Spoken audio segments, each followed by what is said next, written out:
What's up everybody, we're back again with another video of the 289 build.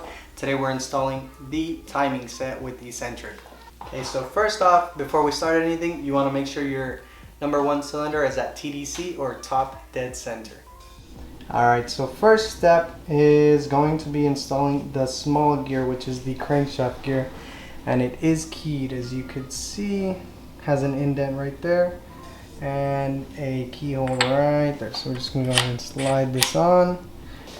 Alright, now that the crankshaft gear is installed, we want to make sure that this little dot and the dowel pin are aligned, because the dowel pin hole here and the dot are aligned there. So I'm going to go ahead and align them. That looks pretty good. And slowly move them together.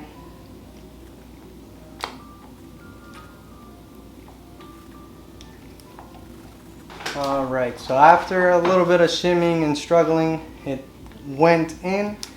I know these are a little bit of a pain to go in at the same time, just because it has to go in the camshaft sleeve or whatever it's called and the dowel pin at the same time. So as you could hear, it clicked.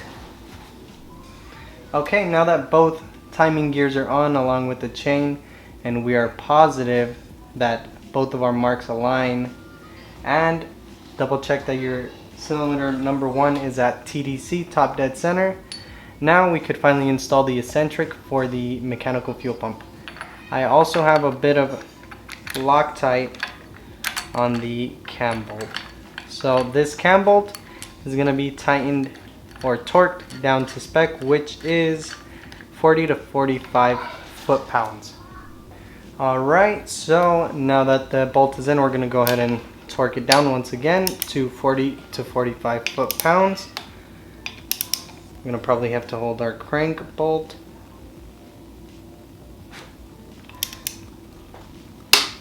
Alright, that's a click. That's a click. Okay everybody, so the timing set is now installed. We made sure both of our dots align. Cylinder number one is at TDC. That is it for this video. Once again, this is a series, so we will be doing more videos, and there has been one video previous to this one. If you want to follow along with the 65 fastback restoration, which this is going to go into, go ahead and like and subscribe. Once again, thank you guys for watching.